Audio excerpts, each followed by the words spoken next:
There are a lot of ways to get powerful in the JJK universe. You can train to get more cursed energy, you can try to develop new cursed techniques, or you can just use binding vows. Now sure, the other two ways to get strong require plot and writing, but if you just use the word binding vow, at least apparently according to Gege Katami, you can, for the low cost of doing absolutely nothing at all, at least so far as we know, get as powerful as you want to. And while binding vows have always been the curveball in the JJK universe, a literal plot device that Gege can throw in to say, oh, they used a binding vow, that's why they're able to accomplish this in this current moment. Unfortunately, in the last couple of chapters, we've been focused on the main bad guy of this story, Sukuna, and there is nobody in the entire story who uses the binding vow get out of jail card more than him. And that is exactly what happened in chapter 258 of JJK. See, just when everybody thought that Gege and Sukuna finally had a falling out, they had broken up, that Sukuna was no longer in the mangaka's good graces, Gege decided to throw a little ill-explained power-up, sprinkle on a couple of binding vows, and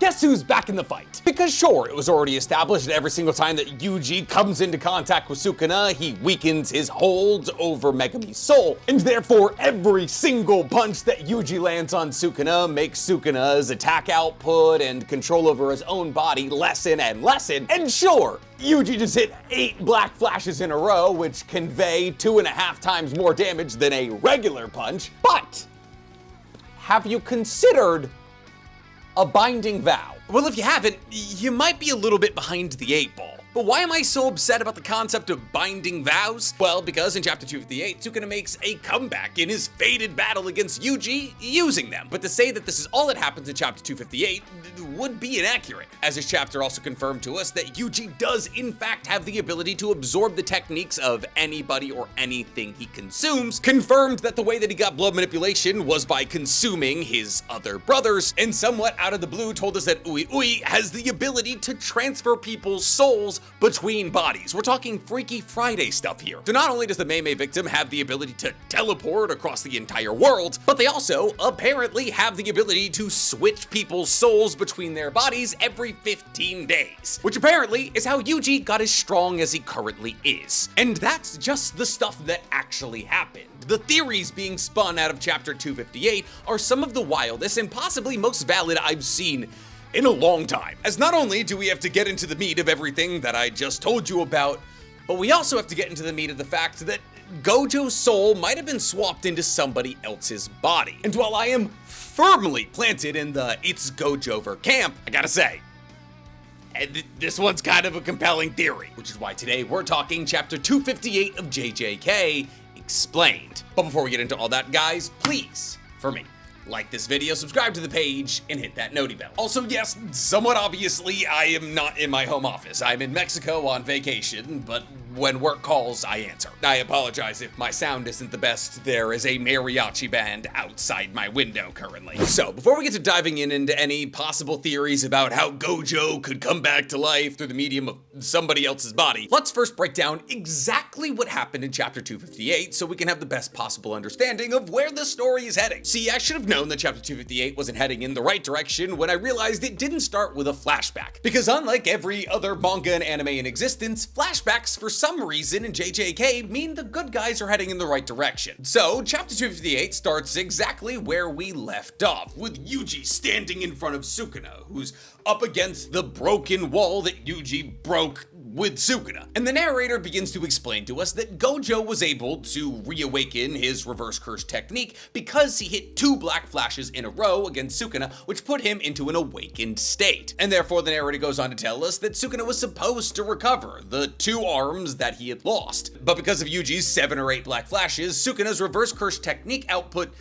simply hadn't come back yet, and therefore Sukuna still only has 2 hands on the same side. The narrator goes on to say that the black flashes that Yuji hit against Sukuna landed directly between Sukuna and Megami's soul realms, meaning that all of these black flashes should have had the desired effect of weakening Sukuna's control over Megami as a vessel. And quite literally, as soon as we're told that. What does Sukuna do? Oh, I don't know, the thing that we were told he wouldn't be able to do without regrowing one of his other hands, Malevolent Shrine. Yes, that's right, ladies and gentlemen, after specifically being told once again how Yuji's black flashes are able to separate Sukuna and Megami's soul, therefore making Sukuna less powerful and have less control over Megami's soul, Sukuna does the hardest thing you can do, opens a domain, which implies that he has used reverse curse technique on the part of his brain that controls domains. But even if you want to say that Sukuna was able to recover that part of his brain even before he was fighting against Yuji, Sukuna activates this domain with one hand. I don't know how many of you remember how Sukuna activates his Malevolent Shrine, but we were specifically told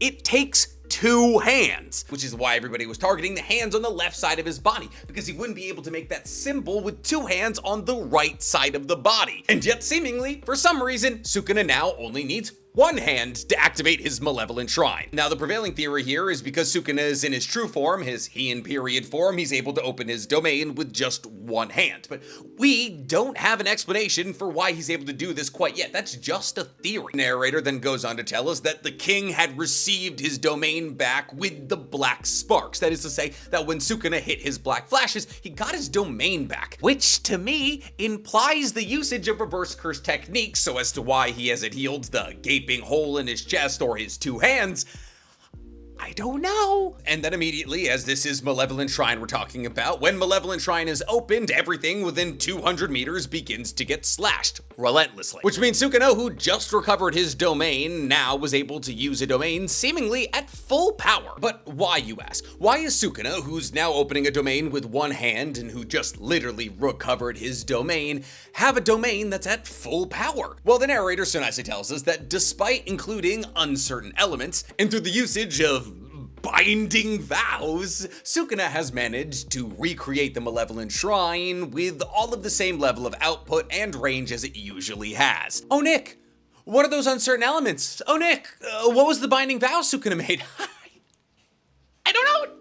Nobody knows. Because when Sukuna gets backed into a corner, you can write two words, binding vow, and then boom, no longer in a corner. Manga gets to run longer.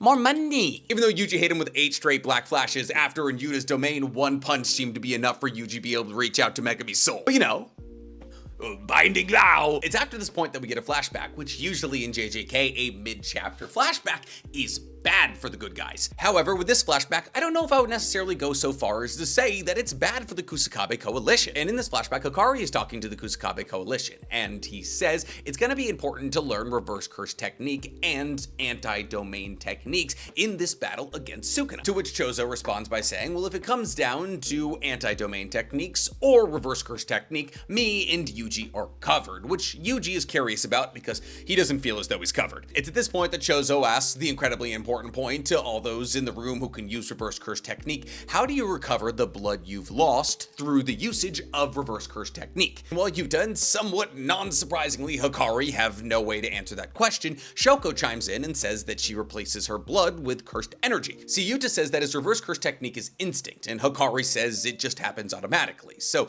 they don't have a huge amount of input in replacing their own blood. But Shoko, who isn't blessed in anything but reverse curse technique, has to know how to use it fundamentally. And Chozo seems to agree with Shoko. He says in order for him to use reverse curse technique, he allows for his body to turn his cursed energy into blood. And it's at this point that Chozo says something very important, something that confirms a theory that a lot of people have had for a long time. Chozo says that because that's how his reverse curse technique works, if Yuji were to go and eat his remaining brothers, he would also get blood manipulation, and therefore access to reverse curse technique in the same way that Chozo has it. And thus through the super simple and not gross at all task of consuming a couple of human curse spirit hybrid fetuses, Yuji will be able to train his body to allow cursed energy to turn into blood, thus allowing for him to use reverse curse technique as well as Chozo, which is saying something considering the fact that Chozo was able to recover from getting double-rinned by Sukuna. And we knew something like this was happening because Chozo was the person who told Yuji how to completely recover his body using reverse curse technique, telling him to breathe his blood into every corner of his body to find the shape of his soul. However, this moment does a lot more for us than just confirm confirm the long-standing theory that Yuji has blood manipulation because he ate his remaining brothers. It also confirms to us that Yuji has the ability to inherit the ability of anything or anybody he consumes, which a lot of people believe after the revelations of last chapter 257, which a lot of people believe that Yuji got from his father, who is the reincarnation of Sukuna's twin, Yashiro. And because twins are considered the same person by cursed energy, technically Yashiro and Sukuna should have the same cursed technique, which might be a consumption-based ability, which is why Sukuna seemingly has 3 cursed techniques: cleave, dismantle, and the flames, which he uses later in this chapter. Chozo continues by saying that the large amount of cursed energy used in order to use reverse curse technique shouldn't be an issue for Chozo and Yuji because of the special composition of their body, them being death wound paintings. Which is basically just a way for Chozo to say that Yuji gets the spam reverse curse technique because he's half cursed spirit. That's why he's been able to use it so much in this battle, which I guess makes sense. I mean, we've never seen any of the death wound paintings run out of cursed energy, and therefore to assume that they would be able to use reverse curse technique at a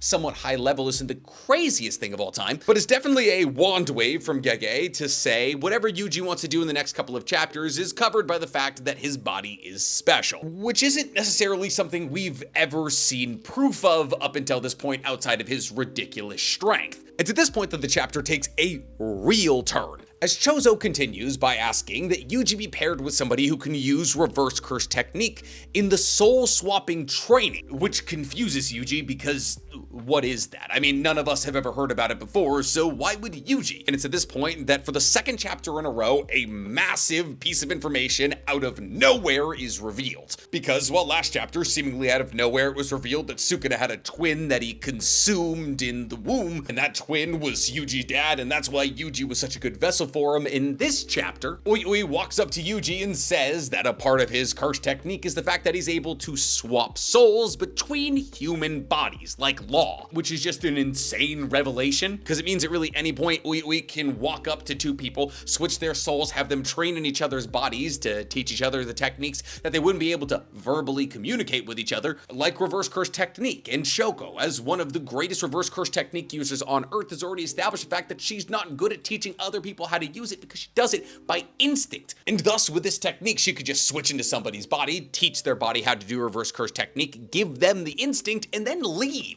But since Yuji is going to consume his brothers and therefore get blood manipulation and then be taught reverse curse technique, presumably by Chozo, Kusakabe says, I'll be the first person to switch with Yuji, as Yuji's body has consumed and held on to Sukuna as a vessel, and therefore Yuji's body should hold on to the memory of the cursed techniques of a special grade. But Kusakabe, who has some of the greatest cursed energy manipulation ability out of any of the remaining sorcerers, says he'll switch with Yuji to teach Yuji's body basic cursed energy manipulation and how to use a simple domain, which, as you'll remember from Kusakabe's very brief battle against Sukuna, is basically Kusakabe's entire bag. The new Shadow simple domain that he's able to expand larger than anybody else on Earth. And Yuyui tells Kusakabe that they're gonna have to choose the people that switch with Yuji carefully, because Yuyui's only able to do that soul swap every 15 days, or twice a month. And it's at this point that we cut back to Yuji, who has opened a new Shadow-style simple domain in Sukuna's Malevolent Shrine, which is stopping Yuji from getting sliced up by Malevolent Shrine like everything around him. However, in the midst of the chaos of Malevolent Shrine, Yuji realizes that there is a loophole to Sukuna's Malevolent Shrine,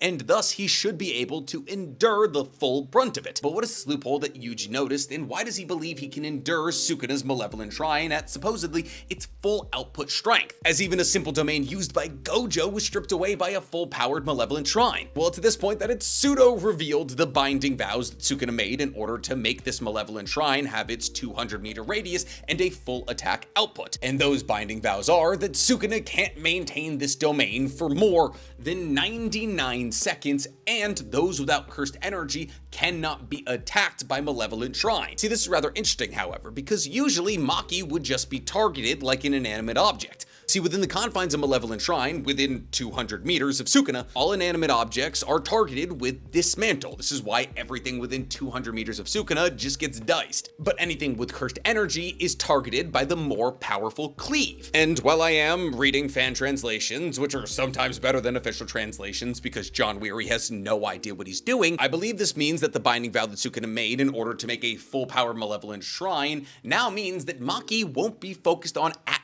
all, meaning she can simply exist in his domain scot-free. And while it's massively important because Maki was able to recover from the black flash that Sukuna hit her with, it did take her a couple of minutes to heal her body from that black flash, and she did just get hit pretty hard again, literally last chapter, or maybe the chapter before that. So the reason that Sukuna might have taken the gamble to not be able to target her is because he doesn't believe she'll recover in the next 99 seconds, and I tend to agree. Oh wait, I'm an idiot. Maki's literally up and fighting in the next panel. I forgot about that. There's a lot going on and I'm in Mexico. It is so humid here. Anyways, on the next page, we see that Chozo, Ino, Maki, and Yuji are all trying to wait out these 99 seconds from hell. And Chozo, who apparently isn't too worried about the fact that he is dead center of a malevolent shrine right now, is more concerned about Yuji as he yells out to him while trying to use his own simple domain to back down malevolent shrine. And apparently Chozo was right to be concerned, because in the literal next page we see that Yuji's simple domain is stripped from his body, and Yuji is slashed all over. Now, mind you, this is an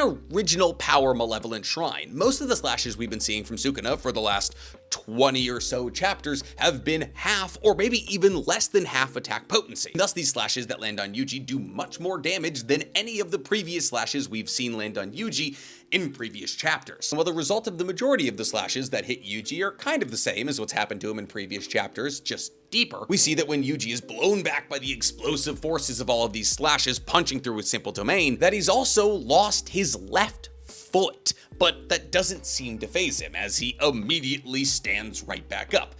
Somehow, Deku could never. Now, the angle that we see of Yuji standing back up doesn't necessarily let us see his foot, so we don't know if he regrew his foot immediately or if he's just standing on a stump like Lieutenant Dan. But the important takeaway, seemingly from this, is that Sukuna is no longer launching slashes at Yuji, or Chozo, or Ino. As during this slide, Yuji says that the slashes have stopped, and therefore he must have endured it. And for all intents and purposes, the slashes do stop. But that doesn't mean the attacks stop. Because as soon as Yuji does his superhero pose and stands back up all proud, he looks up at Sukuna, who for the second time in the history of the manga is charging up fire. Yes, that's right. Sukuna is apparently sick and tired of playing around with his nephew. As in the last panel of the manga, we see Sukuna with his two good hands on his right side charging up a fuga, or a flame arrow, the thing he used to kill Jugo, which means that the next chapter is gonna see Yuji with possibly one leg trying to dodge a fire arrow that killed a volcano cursed spirit. And why can Sukuna do all of this?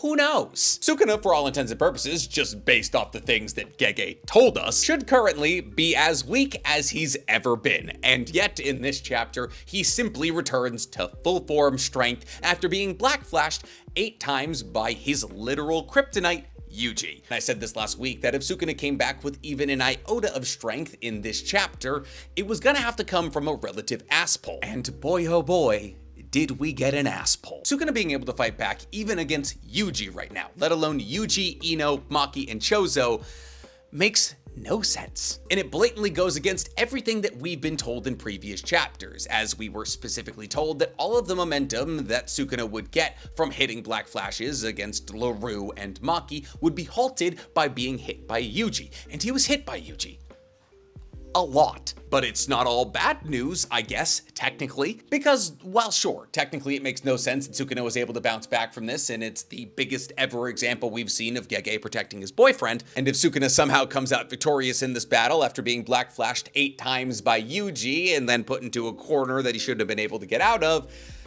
well, then the Sukuna cycle is true, and this is the worst ever example of it, and it might ruin the JJK manga. But on the upside, it was revealed that Ui has the ability to transfer souls between people, and he's able to do it twice a month, which means that there was somebody else that was transferred into Yuji's body outside of Kusakabe, which means in the next chapter, more likely than not, we'll see the curse technique or curse technique practices of somebody else from the Kusakabe coalition jump up in Yuji's body. See, because while Kusakabe was able to jump up into Yuji's body to teach him cursed energy manipulation and simple domain, somebody like Hakari or Yuta could have switched with Yuji in order to teach his body how to open a domain. However, there's also the definitive possibility that Chozo or Shoko switched bodies with Yuji to teach him how to use reverse curse technique and quick, which would kind of explain why he currently has such a ridiculous mastery of it. However, since we know that the time skip between Gojo's releasal and the beginning of Gojo vs Sukuna was a month, this means that technically, even if Oi Oi did switch souls into Yuji's body twice over the course of that month, that would mean that they now have the ability to once again switch two souls, which has gotten a couple people thinking about Gojo's bisected corpse, or possible not corpse, because as we all know, Ui Ui was able to jump into where Gojo's body was to teleport him away to possibly Shoko's location, as he's been doing suspiciously for all of the injured parties in this battle against Sukuna. And thus it's a definitive possibility that any of these injured parties could have been swapped into another body to save their soul. But does this necessarily make sense to do with Gojo, who was powerful not because of his soul, but because of his body, as his body had the limitless technique and the six eyes, things that his soul would bring along with it? Well, that's a pretty good counterpoint to this theory. However, Gojo's curse technique manipulation, ability to open domains, knowledge of reverse curse technique, and so much more would make his soul highly worthy to be saved. And you could say the same for Higuruma, as Higuruma was said to show potential on par with Gojo in all of those categories and in the ability to amplify his domain. And thus, if hypothetically you were able to switch either Higuruma's soul or Gojo's soul into a healthy body, those abilities and skills would transfer as knowledge. But who would you possibly switch into these dead, decaying bodies? Well, either somebody with a greater knowledge on how to heal these bodies, like Shoko, though it could be argued that Shoko's reverse curse technique isn't better than Gojo or Higuruma's, or somebody you don't necessarily care about, like the Pandas or the Miwas of the world. And while I'm not saying we should sacrifice Miwa or Panda, I am saying when it comes to the Kusakabe coalition, they would probably be the first people to go to get Gojo back. But I do still believe that this theory is in its nascency. See, well, obviously, yes, Ui Ui's technique does grant him the ability to teleport Gojo's dying body to Shoko's location and possibly switch his soul with somebody else's to save his soul. It saves Gojo's skills, but not his techniques, and therefore, I don't know if this is necessarily an appropriate trade-off. Sure, would Gojo's soul be stronger in Miwa's body than Miwa's soul in Miwa's body? Yeah. But does that necessarily constitute a means for Gojo to come back to life through the means of some human sacrifice, or by trading with Shoko, who has a better chance at healing his body? I wouldn't say so. And yet this theory, possibly because the majority of the fan base isn't willing to let Gojo go and they're looking for any possible explanation to bring him back into the story, believes that this is the best ever chance we have at bringing him back, which I just tend to disagree with. But I'm curious to hear what you guys think, both about this theory and this chapter. Do you guys believe that this chapter has JJK hurtling in the wrong direction, or do you believe that next chapter it's going to be revealed that somebody incredibly powerful switched souls with Yuji, and now he's strong enough to stand up to Sukuna even in this heightened power form? And maybe more importantly than anything, do you believe that the reveal of Ui Ui's newest technique gives Gojo a real chance at coming back into the story? Tell me in the comments below, and while you guys are down there, please, for me, like this video, subscribe to the page, and hit that noti bell. I am gonna go have a dozen margaritas. I love you. Bye. Mwah.